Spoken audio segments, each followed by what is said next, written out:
Hello दोस्तों। Welcome to bio diary size sir. मेरे इस चैनल पर आप सभी का स्वागत है। जैसे कि आपको पता ही है कि लास्ट लेक्चर में मैंने आप लोगों को प्रोकैरियोटिक सेल या बैक्टीरियल सेल के बारे में बताया था। उसी प्रोकैरियोटिक सेल के बारे में आज भी हमें बहुत सारी जानकारी लेना है। तो चलिए शुरू करते हैं प्रोकैरियोटिक सेल का ही एक सब टाइटल जिसका नाम है cell envelope and its modification. दोस्तों, स्क्रीन पर आप देख ही सकते हो कि मैंने आपके सामने एक प्रोकैरियोटिक सेल, एक बैक्टीरिया निकाला है। ये बैक्टीरिया की प्लाज्मा मेम्ब्रेन है। उसके अंदर साइटोप्लाज्म और साइटोप्लाज्म के अंदर न्यूक्लियोइड जिसके अंदर एक सर्कुलर डीएनए पाया जाता है। अब जैसे कि आपको स्क्रीन पर दिख ही रहा है कि बैक्टीरिया के अंदर सबसे पहले जो मेम्ब्रेन है प्लाज्मा मेम्ब्रेन। उस प्लाज्मा मेम्ब्रेन के बाहर है सेल वॉल और उस सेल वॉल के बाहर है ग्लाइकोकैलिक्स। अब ये जो टाइटल है सेल एनवलप, इसका मतलब क्या है? एक प्रोकैरियोटिक सेल और एक बैक्टीरिया के अंदर ये तीनों भी लेयर, सबसे बाहर glycocalyx, followed by cell wall, followed by plasma membrane, ये तीनों भी लेयर मिलकर सेल एनवलप बनता है। और इन तीनों का काम रहता है सिंगल प्रोटेक्टिव यूनिट। मतलब ये तीनों भी मिलके एक बैक्टीरिया को प्रोटेक्ट करते हैं बाहर की किसी भी चीज से। अब जैसे कि आप देख ही सकते हो, जो सबसे बाहर की लेयर है जिसका नाम है ग्लाइकोकैलिक्स, ये ग्लाइकोकैलिक्स दो टाइप की हो सकती है। अगर ये लूज, एकदम लूज परत है, चिपचिपी सी है, तो इसे हम स्लाइम लेयर कहेंगे। या अगर यही ग्लाइकोकैलिक्स थिक और टफ हो जाए तो इसे हम कैप्सूल कहेंगे। आई होप यहां तक आपको समझ आ गया होगा।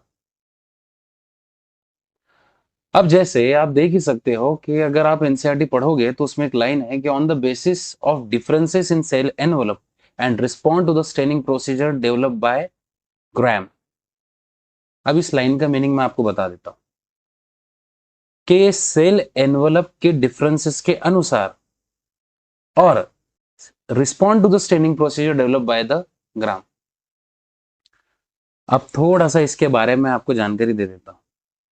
बच्चों, बात है 1884 की। एक डॉक्टर थे जिन्होंने एक टेक्निक इन्वेंट किया था जिसका नाम है ग्राम स्टेनिंग। डॉक्टर का पूरा नाम था हैंस क्रिश्चियन ग्राम। और उनकी इन्वेंट की गई इस टेक्निक का नाम था ग्राम स्टेनिंग। ग्राम स्टेनिंग के ऊपर मैं एक सेपरेट वीडियो बना दूंगा, बट फिलहाल में जितनी इंफॉर्मेशन आपके लिए जानना जरूरी है वो मैं बता देता हूँ। ग्राम के हिसाब से बैक्टीरिया दो टाइप के थे, ग्राम पॉजिटिव बैक्टीरिया और ग्राम नेगेटिव बैक्टीरिया। बच्चों, आपके मन में प्रश्न होगा कि सर ये स्टेनिंग किसे कहते हैं? स्टेनिंग का मतलब होता है कि भाई किसी चीज को कलर देना। अब ग्राम स्टेनिंग का मतलब क्या है कि अगर आप किसी स्लाइड के ऊपर बैक्टीरिया को बहुत अच्छे से देखना चाहते हो तो उसे हमें कलर करके देखना होगा। तो उसी टेक्निक को उन्होंने ग्राम स्टेनिंग नाम दिया था। और ग्राम स्टेनिंग करने के बाद में बैक्टीरिया दो कलर्स में पाया गया था। यदि आपको स्लाइड के ऊपर बैक्टीरिया का कलर पर्पल या ब्लू नजर आता है तो वो ग्राम पॉजिटिव बैक्टीरिया है। और अगर स्लाइड का कलर पिंक या रेड आता है तो वो बैक्टीरिया ग्राम नेगेटिव होता है। फिलहाल के लिए ग्राम पॉजिटिव बैक्टीरिया पर्पल या ब्लू कलर का क्यों दिखता है?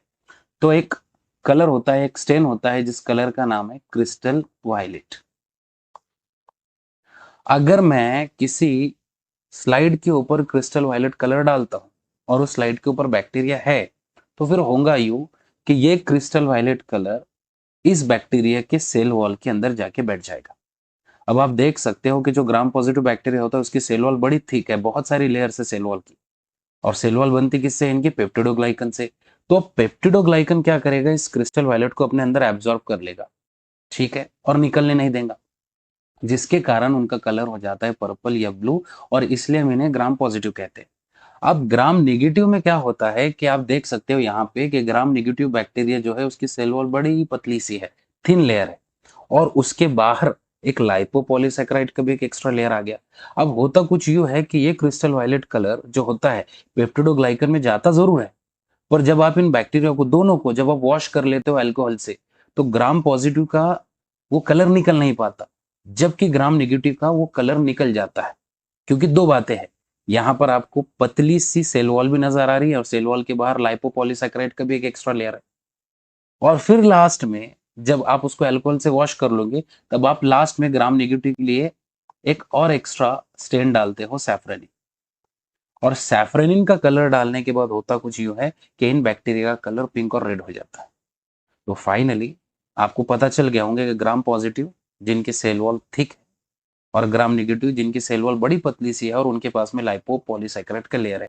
इसीलिए यहाँ पे ये लाइन डाली गई है कि on the basis of differences in the cell envelope, on the basis of differences in cell envelope आपकी कैसी है उसके हिसाब से, और आप किस तरह का स्टेनिंग प्रोसीजर फॉलो कर रहे हो उसके अकॉर्डिंग बैक्टीरिया दो टाइप के थे, ग्राम पॉजिटिव और ग्राम नेगेटिव। आई होप यहां तक आपको समझ आ गया होगा। चलिए नेक्स्ट स्लाइड पे जाता हूं। अब यहाँ पे आप देख सकते हो कि एक बैक्टीरिया के पास में सेल वॉल होती है, और सेल वॉल किस मटेरियल से बनती है? पेप्टिडोग्लाइकन, जो बहुत ही मजबूत मटेरियल होता है, और उसके कारण बैक्टीरिया को एक सपोर्ट भी मिलता है, और बैक्टीरिया को वो बर्स्टिंग और कोलैप्स होने से बचाता है। अभी बहुत आसान से शब्द है, बर्स्टिंग का मतलब क्या होता है कि मान के चलो कि अगर किसी बैक्टीरिया के अंदर पानी बहुत चले जाएगा, तो पानी के जाने से फूलेगा फूलेगा फूलेगा और फूट जाएगा। या फिर दूसरी कंडीशन में किसी बैक्टीरिया के अंदर से वाटर बहुत सारा बाहर निकाल लो, तो वो बेचारा श्रिंक हो जाएगा, प्लाज्मोलाइज्ड हो जाएगा। पर बैक्टीरिया के साथ ऐसा कुछ होता नहीं है, क्योंकि सेल वॉल क्या करती है, सेल वॉल उसे बर्स्टिंग मतलब साइटोलिसिस होने से भी बचाती है, मतलब बहुत सारा पानी अंदर जाने से भी रोकती है, और बहुत सारा पानी अंदर से बाहर आने से भी रोकती है। इसका मतलब बैक्टीरिया के पास में जो सेल वॉल आई है, वो सेल वॉल उसे बर्स्टिंग से भी बचाती है और कोलैप्सिंग से भी बचाती है। आई होप यहां तक आपको समझ आ गया होगा। चलिए हम नेक्स्ट स्लाइड पे जाते हैं। जैसे कि आपको लैपटॉप की स्क्रीन पे नजर ही आ रहा है कि भाई मैंने यहाँ पे प्लाज्मा मेम्ब्रेन, ये जो बैक्टीरिया है, बैक्टीरिया की जो सबसे अंदर की जो मेम्ब्रेन है, जो साइटोप्लाज्मिक मेम्ब्रेन, या इसे हम प्लाज्मा मेम्ब्रेन कहते हैं, सेल मेम्ब्रेन कहते हैं, प्लाज्मा लेमा कहते हैं, बहुत सारे नाम है प्लाज्मा मेम्ब्रेन के। तो प्लाज्मा मेम्ब्रेन एक सिलेक्टिवली परमिएबल मेम्ब्रेन है। अब आपके मन में सवाल आ रहा होगा कि सर सिलेक्टिवली परमेबल किसे कहते हैं? तो सिलेक्टिवली में ये पहला ही शब्द जो है ना, सिलेक्ट, ये बहुत इंपॉर्टेंट है, बिकॉज ये कंट्रोल करता है कि सेल के अंदर कौन जाएगा या सेल से बाहर कौन आएगा। ये प्लाज्मा मेम्ब्रेन डिसाइड करती है, जिसके कारण उसे हम सिलेक्टिवली परमेबल कहते हैं। अब होता कुछ यूं है कि आपको पता है सर, बैक्टीरिया प्रोकैरियोटिक सेल हम किसे कहते हैं? कि सर जिसके अंदर साइटोप्लाज्म होता है और उस साइटोप्लाज्म के अंदर सर्कुलर डीएनए है, उनके पास में कोई मेम्ब्रेन बाउंड ऑर्गेनल्स जैसे कि माइटोकॉन्ड्रिया, गोल्गी बॉडी नहीं है। पर एक सवाल आपके मन में ऐसा आना चाहिए कि अगर बैक्टीरिया के पास में माइटोकॉन्ड्रिया नहीं होता, तो फिर उसे एनर्जी कहाँ से आती है? एटीपी कहाँ से बना रहा है? जिंदा कैसे रह रहा है? तो उसका कारण मैं आपको बताता हूँ कि बच्चों, ये जो प्लाज्मा मेम्ब्रेन है ना, प्लाज्मा मेम्ब्रेन अंदर की तरफ फोल्ड हो जाती है, इसीलिए हमने उसे एक नाम दिया इनफोल्डिंग। या प्लाज्मा मेम्ब्रेन से ही बनती है तो उसी का एक्सटेंशन, या फिर अंदर की तरफ गई है तो इनवेजिनेशन, और तब जाके एक स्ट्रक्चर बनता है। मैंने पिछली वीडियो में बताया था, इस स्ट्रक्चर को कहते हैं मेसोजोम। ये मेसोजोम तीन तरीके के शेप ले सकता है, या तीन तरीके के फॉर्म्स ले सकता है।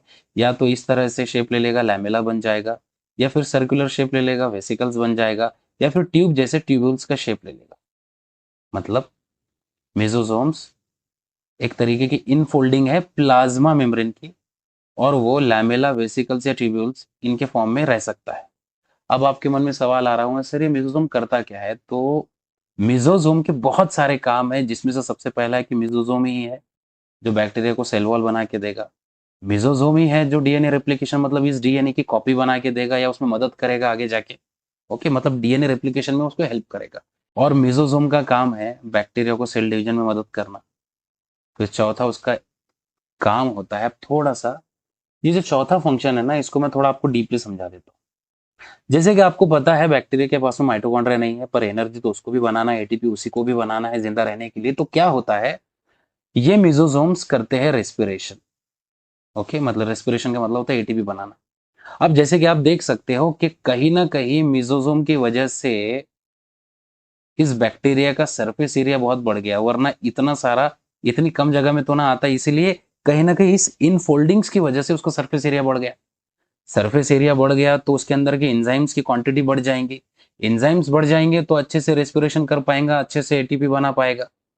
इसीलिए ये लाइन है कि भी मेसोसोम्स also helps in respiration, secretion process and it increase the surface area of the plasma membrane, और एंजाइमेटिक कंटेंट भी बढ़ जाता है क्योंकि सरफेस एरिया बढ़ गया तो। अब उसके साथ साथ कुछ बैक्टीरिया है, जैसे मैंने लास्ट वीडियो में बताया था कि कुछ ऐसे बैक्टीरिया जो फोटोसिंथेसिस करते हैं, मतलब खुद से खुद का खाना बना सकते हैं फोटोसिंथेसिस की मदद से, मतलब वो लाइट को एब्जॉर्ब करेंगे और खुद से खुद का खाना बनाएंगे, इसीलिए उनको हमने फोटो ऑटोट्रॉफिक बैक्टीरिया कहा था, जैसे कि आपके सामने है cyanobacteria, purple bacteria, green sulphur bacteria और भी बहुत सारे बैक्टीरिया। अब मैं पहले ही आपको बता चुका हूं कि भाई बैक्टीरिया के पास में मेम्ब्रेन बाउंड स्ट्रक्चर्स रहते नहीं, बट यहां पे मैं दो एक्सेप्शनल केसेस बताऊंगा। मेम्ब्रेन बाउंड स्ट्रक्चर नहीं है, पर आपको ये ध्यान से सुनना बहुत ज्यादा जरूरी है। पहला नाम है क्रोमैटोफोर्स, ये जो स्ट्रक्चर दिख रहा है आपके सामने ये वाला, इसे कहते हैं क्रोमैटोफोर्स। ये प्लाज्मा मेम्ब्रेन से ही बनते हैं, इसीलिए ये भी एक तरीके एक्सटेंशन है, और इसलिए मैंने यहाँ पे लिखा है कि membrane bound extension of plasma membrane. और ये क्या करते हैं, इनके अंदर होते हैं पिगमेंट जैसे कि क्लोरोफिल और बाकी के कैरोटेनॉइड्स और फाइकोबिलिन्स। ये पिगमेंट्स क्या करते हैं, लाइट को एब्जॉर्ब करते हैं और बैक्टीरिया को खुद से खुद का खाना बनाने में मदद करते हैं। अब आप लॉजिकली सोचो, अगर साइनोबैक्टीरिया पानी में रहता है और पानी के सरफेस के ऊपर उसको रहना है ताकि सनलाइट सरफेस के ऊपर पहुंचेगा। अब अगर वो बैक्टीरिया नीचे डूब जाएगा तो नीचे तो गहराई में सनलाइट पहुंच नहीं पाएगी, तो कहीं ना कहीं फोटोसिंथेसिस वो सही से कर नहीं पाएगा। तो इसलिए उसके पास में एक एक्स्ट्रा का स्ट्रक्चर पाया जाता है जिसे कहते हैं गैस वैक्यूल्स, इन्हें हम वेसिकल्स भी कहेंगे। और ये कोई मेम्ब्रेन बाउंड स्ट्रक्चर नहीं है, ये प्रोटीन से बनते हैं और इनका काम है बैक्टीरिया को बायोन्सी देना। मतलब मैं अभी आपको बताया बच्चों, आप चाहते हो कि cyanobacteria, purple bacteria, green sulphur bacteria, ये सारे बैक्टीरिया फोटोसिंथेसिस करके खुद से खुद का खाना बना सके। अब फोटोसिंथेसिस अगर इनको करना है तो इनको सनलाइट को एब्जॉर्ब करना पड़ेगा, और सनलाइट के लिए इनको पानी के सतह पे ऊपर फ्लोट करना पड़ेगा। तो फ्लोट करने के लिए भगवान ने इनको दिया है गैस वैक्यूम्स, उसकी मदद से ये तैर पाएंगे, और इस क्रोमैटोफोर्स की मदद से वो सनलाइट को कैप्चर करेंगे और उसको केमिकल एनर्जी, मतलब उससे खाना बनाएंगे। तो कहीं ना कहीं जो भी बैक्टीरिया जैसे कि साइनोबैक्टीरिया और दूसरे फोटोसिंथेसिस करने वाले बैक्टीरिया, अगर वो खुद से खुद का खाना बनाना चाहते हैं तो उनके पास में क्रोमैटोफोर्स और गैस वैक्यूल्स होना ही चाहिए। आप अगर चाहे तो क्रोमैटोफोर्स को थाइलाकॉइड भी कहते हैं, इंटरचेंजेबल है वर्ड्स ये, बट मोर ओवर आपने क्रोमैटोफोर्स ही शब्द इस्तेमाल करना। अभी मैं यहाँ पे नीचे कॉर्नर में दिख रहा होगा, तो कहीं ना कहीं कुछ बच्चों को ये एग्जाम्पल सही से विजिबल नहीं होंगे, तो मैं थोड़ा सा सरक जाता हूँ, आप स्क्रीनशॉट निकाल लो। ओके, चलो नेक्स्ट स्लाइड पे जाते हैं। अब ये जो बैक्टीरिया है, इसको अगर मूव करना है, एक जगह से दूसरी जगह पे जाना है या तैरना है, हमारे बॉडी के अंदर ही उसको मूवमेंट करना है, या फिर किसी भी फ्री लिविंग अगर है, पानी वगैरह में रहता है या जहां कहीं भी रहता है, अगर उसको मूवमेंट करना है तो उसके पास क्या होना चाहिए। अब जैसे ये बैक्टीरिया मैं आपके सामने निकालू और उसके ऊपर छोटे छोटे ये हेयर जो होते हैं ना, इन्हें कहा जाता है सिलिया। पर प्यारे बच्चों, बैक्टीरिया के अंदर सिलिया एब्सेंट होते हैं।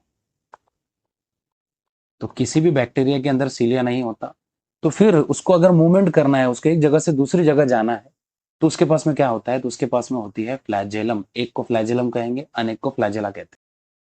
अब ये जो फ्लैजेलम मैं बता रहा हूं आपको, आप याद रखना, हमारा टॉपिक प्रोकैरियोटिक सेल चल रहा है, तो फ्लैजेलम किससे बनती है। तो जैसे कि आप देख सकते हो, ये प्लाज्मा मेम्ब्रेन और ये सेल वॉल, और इन दोनों के बीच में एक स्ट्रक्चर मैंने ड्रॉ किया है, ये बेसल बॉडी। तो एक फ्लैजेलम के अंदर होता है बेसल बॉडी, बेसल बॉडी के दूसरे और दो नाम है, उसे बेसल ग्रैन्युल भी कहते हैं या ब्लिफरोप्लास्ट भी कहते हैं। फिर इस बेसल बॉडी से जुड़े होता है ये हुक, और हुक से जुड़ा होता है फिलामेंट कहते हैं, ये फ्लैजेलिन प्रोटीन से बनता है, फ्लैजेलिन प्रोटीन। ये सवाल आ सकता है कि बैक्टीरिया का जो फ्लैजेला है किस प्रोटीन से बनता है, तो आपको तभी जवाब आना चाहिए कि वो फ्लैजेलिन प्रोटीन से बनता है। फिर उसके अलावा जैसे मैं आपको अभी बता चुका हूं कि बैक्टीरिया के अंदर सीलिया एब्सेंट होती है, उसे मूवमेंट करना है तो फ्लैजेला चाहिए, एक है तो फ्लैजेलम, बहुत है तो फ्लैजेला। ओके, यहां तक आपको समझ आ गया होगा। फिर उसके अलावा बैक्टीरिया के पास में और क्या होता है, तो बैक्टीरिया के पास में होते हैं ये ट्यूबुलार स्ट्रक्चर, ट्यूब जैसे, इन्हें सेक्स पाइलस या सेक्स पिलाई कहा जाता है। पिलाई ये अनेक वचन है, पाइलस ये एक वचन है। अब आपके मन में सवाल आ रहा होगा, सर ये सेक्स पाइलस का काम क्या है या सेक्स पिलाई का काम क्या है। तो थोड़ा सा ये किताब का पार्ट नहीं है, पर मैं आपको एक बात बता देना चाहूंगा कि मान के चलो इस बैक्टीरिया के पास में यहाँ पे मैंने प्लाज्मिड निकाला, और दूसरा एक बैक्टीरिया निकालता हूं जिसके पास में प्लाज्मिड नहीं है। ओके, अब ये बैक्टीरिया के पास में तो प्लाज्मिड बहुत सारे मैंने निकाला आपके सामने यही किए, पर मान के चलो इसके पास में हंड्रेड्स ऑफ प्लाज्मिड्स है और उसके पास में दूसरा बैक्टीरिया है, तो जिस बैक्टीरिया के पास में प्लाज्मिड होता है उस बैक्टीरिया को कहते हैं एफ पॉजिटिव, और जिसके पास में प्लाज्मिड नहीं होता है उसे कहते हैं एफ नेगेटिव। अब मान के चलो ये बैक्टीरिया, ये जो एफ नेगेटिव वाला बैक्टीरिया है वो चाहता है कि ये इसका प्लाज्मिड इसे दे दे, तो इसे कहते हैं बैक्टीरियल कॉन्जुगेशन। तो ये जो सेक्स पाइलस है, ये वाला बैक्टीरिया के पास में ये वाला बैक्टीरिया आ जाएगा और दोनों जुड़ जाएंगे इस तरीके से सेक्स पाइलस की मदद से, और एक सेक्स पाइलस एक पुल की तरह, एक ब्रिज की तरह काम करेगा ताकि ये प्लाज्मिड इस पाइलस से होते हुए इस बैक्टीरिया के अंदर आ जाए और उसे भी प्लाज्मिड दे दे। तो इसे बैक्टीरियल कॉन्जुगेशन कहा जाता है। इसे बैक्टीरियल कॉन्जुगेशन कहा जाता है। ये जेनेटिक मटेरियल एक्सचेंज करने का एक तरीका है। इसे more over sexual reproduction of bacteria कहा जाता है। कहना नहीं चाहिए पर आप कह सकते हो कि बैक्टीरियल कॉन्जुगेशन का मतलब है एक सेक्स पाइलस की मदद से प्लाज्मिड्स को एक्सचेंज करना। ओके, आई होप यहां तक आपको समझ आ गया होगा बच्चों। और उसके अलावा छोटे छोटे ब्रश जैसे हजारों बैक्टीरिया के ऊपर होते हैं फिमरी। फिमरी का काम है अटैचमेंट, मतलब किसी भी चीज से चिपकना, जुड़ना। जैसे मान के चलो अगर कोई बैक्टीरिया किसी नदी के अंदर है या किसी नाले के अंदर है और वो किसी पत्थर से या किसी भी सरफेस से चिपकना चाहता है, जुड़ना चाहता है, तो उसके पास में होता है फिमरी।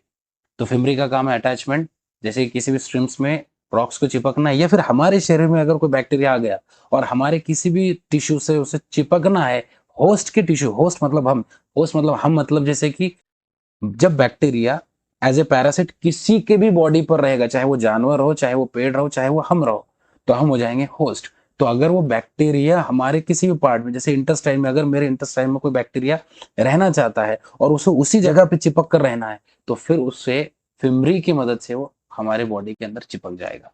इस स्लाइड को दोबारा से समराइज करके दे देता हूँ। अगर कोई बैक्टीरिया मूवमेंट करना चाहता है, मतलब वो मोटाइल अगर है तो उसके पास में फ्लैजेला है, अगर वो मोटाइल नहीं है तो उसके पास में फ्लैजेला नहीं होगी। फ्लैजेला में 3 पार्ट है, बेसल बॉडी, हुक और फिलामेंट। फिलामेंट सबसे लंबा पार्ट है और फिलामेंट के अंदर होता है फ्लैजिलिन प्रोटीन। उसके बाद में ट्यूब लाइक स्ट्रक्चर है, सेक्स पाइलस है या पिला है, ये पाइलिन प्रोटीन से बनता है। और बैक्टीरियल कॉन्जुगेशन मतलब एक बैक्टीरिया अगर अपना प्लाज्मिड किसी और बैक्टीरिया को देना चाहे तो इसी सेक्स पाइलस के थ्रू वो प्लाज्मिड जाएगा, इसे हम बैक्टीरियल कॉन्जुगेशन कहते हैं। उसके बाद में ये जो फिमरी है, फिमरी का काम है बैक्टीरिया को किसी भी रॉक से, किसी भी चीज से, या हमारे बॉडी से, होस्ट हमारे अंदर किसी भी चीज से उसको अगर जोड़ना हो तो फिमरी की मदद से वो जुड़ जाएगा। ओके, अब इस टॉपिक के लास्ट पार्ट की तरफ बढ़ते हैं बच्चों। जैसे कि आप स्क्रीन पर देख सकते हो प्रोकैरियोटिक राइबोसोम्स। अब यहाँ पे मैं थोड़ी सी राइबोसोम के बारे में जानकारी दे देता हूँ। राइबोसोम्स को हम प्रोटीन फैक्ट्री कहते हैं, आपको पता ही है, क्योंकि राइबोसोम प्रोटीन बना के देते हैं। बैक्टीरिया का जो प्रोकैरियोटिक राइबोसोम होता है वो 70S का होता है। 70 क्या है मैं आपको बता भी देता हूँ। सबसे पहले ये जो राइबोसोम होता है उसकी साइज को याद रखना, इसके ऊपर सवाल आ सकता है। 15 से 20 नैनोमीटर होता है, ये याद रखना, नैनोमीटर, 10⁻⁻⁹। अब ये जो राइबोसोम होता है ना 70S वाला, इस ये 2 टुकड़ों से मिलके बनता है। एक छोटा टुकड़ा जो 30S वाला होता है और एक बड़ा टुकड़ा जो 50S वाला होता है। अब आपके मन में सवाल आ रहा होगा, सर 50 और 30 तो 80S बनना चाहिए, तो फिर यहाँ पे 70S कैसा है? तो बच्चों मैं आपको बता देता हूँ, ये कोई एडिशन नहीं है, ये सेडिमेंटेशन है। मतलब मान के चलो, आप जैसे स्क्रीन पर देख सकते हो, लार्जर सब यूनिट का शेप और स्मॉलर सब यूनिट का शेप, ये आपस में जब जुड़ते हैं ना, जब इनको प्रोटीन बनाना होता है, वैसे तो ये दोनों भी अलग अलग रहेंगे। ओके, ये फ्रीली साइटोप्लाज्म में या प्लाज्मा मेम्ब्रेन के साथ में जुड़े हुए रहते, और जब तक इन्हें प्रोटीन बनाना नहीं है तो लार्जर सब यूनिट अलग जगह पर रहेगा और स्मॉलर सब यूनिट अलग रहेगा। पर जब ये प्रोटीन बनाना चाहेंगे तब लार्जर और स्मॉलर आपस में ऐसे टाइटली जुड़ जाएंगे जिसके कारण 50 और 30 मिलके 80 नहीं बनेगा, 70 बन जाएगा। सेडिमेंटेशन कैसे काम करता है? वो जो एस है ना, ये एस का मीनिंग होता है स्वेडबर्ग्स यूनिट। और ये सेडिमेंटेशन कैसे काम करता है मैं किसी और वीडियो में बताऊंगा। अब उसी के साथ साथ जैसे मैंने अभी आपको कहा कि भाई राइबोसोम्स का काम रहता है प्रोटीन बनाना, बैक्टीरिया को प्रोटीन बनाना है तो उसके पास में राइबोसोम्स होने ही चाहिए। राइबोसोम एक न्यूक्लियो प्रोटीन है और वो नॉन मेम्ब्रेन बाउंड स्ट्रक्चर है, मतलब वो कोई मेम्ब्रेन बाउंड स्ट्रक्चर है ही नहीं। और प्रोटीन बनाना तो सबकी जरूरत है, पांचों किंगडम को जिंदा रहने के लिए प्रोटीन बनाना ही पड़ेगा। तो अब होता क्या है, और एक ये जो मैंने नीचे एक छोटा सा एक डायग्राम निकाला है आपके लिए समझाने के लिए। बच्चों आपको पता है कि बैक्टीरिया के पास में सर्कुलर डीएनए होता है, डबल स्ट्रैंडेड, और वो डीएनए जब ट्रांसक्रिप्शन करेगा तब एक एमआरएनए बनेगा। अब यहाँ पे मैंने एक आपके सामने एक एमआरएनए निकाला, एक लंबा सा एमआरएनए जो 5 प्राइम से शुरू होकर 3 प्राइम पे खत्म होता है। अब बाद में कुछ देर के बाद में ये एमआरएनए का जब बैक्टीरिया ट्रांसलेशन करेगा तब जाके बनेगा एक प्रोटीन।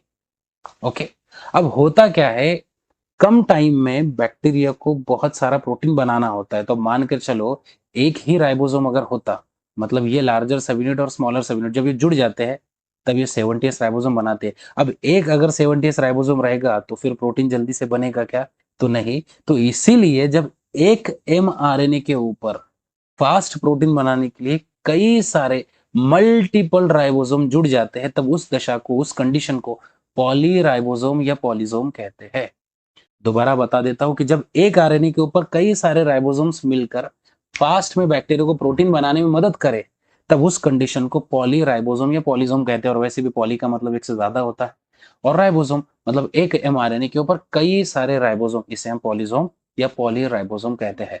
आई होप यहां तक आपको समझ में आ गया होगा। अब इस टॉपिक का लास्ट जो मैं कुछ आपको जानकारी देना चाहता हूं, अभी मैंने आपको पॉलीजोम के बारे में तो क्लियर कर दिया। अभी यहाँ पे मैंने साइटोप्लाज्म के अंदर ना 3 छोटे छोटे कंकड़ बताए हैं। एक कंकड़ का नाम है फॉस्फेट ग्रैन्यूल, तो किसी का नाम है साइनोफाइसियन ग्रैन्यूल, साइनोबैक्टीरिया में होता है इसलिए, और साइनोबैक्टीरिया का दूसरा नाम ब्लू ग्रीन एल्गी होता है। और मेरे तरफ से मैं एक बात बता देना चाहता हूँ, ये साइनोबैक्टीरिया ही थे दोस्तों जिन्होंने धरती पर, पृथ्वी पर पहली बार ऑक्सीजन डाला। मतलब साइनोबैक्टीरिया के पहले ऑक्सीजन था ही नहीं। इसका मतलब यह है कि cyanobacteria was the first organism who released oxygen in the environment, और तब जाके हम कई बने। इसका मतलब अगर साइनोबैक्टीरिया ना होता तो दुनिया का कोई भी एनिमल ना होता आज। तो 3 तरीके के ग्रैन्यूल्स पाए जाते हैं, फॉस्फेट ग्रैन्यूल्स, साइनोफाइसियन ग्रैन्यूल्स और ग्लाइकोजन ग्रैन्यूल्स। ये तीनों को भी हम इंक्लूजन बॉडीज कहते हैं। इसे हम इंक्लूजन बॉडीज या साइटोप्लाज्मिक इंक्लूजन्स या स्टोरेज ग्रैन्यूल्स कहते हैं। जैसे मैंने लास्ट लेक्चर में कहा था कि एक मराठी की कहावत कहा था कि भूख नसो पण शिदोरी असो, उसी तरीके से मान के चलो कि बैक्टीरिया के पास में ये क्या है, तीनों भी एक तरीके के रिजर्व मटेरियल के, अभी काम के नहीं है पर आगे काम में आएंगे।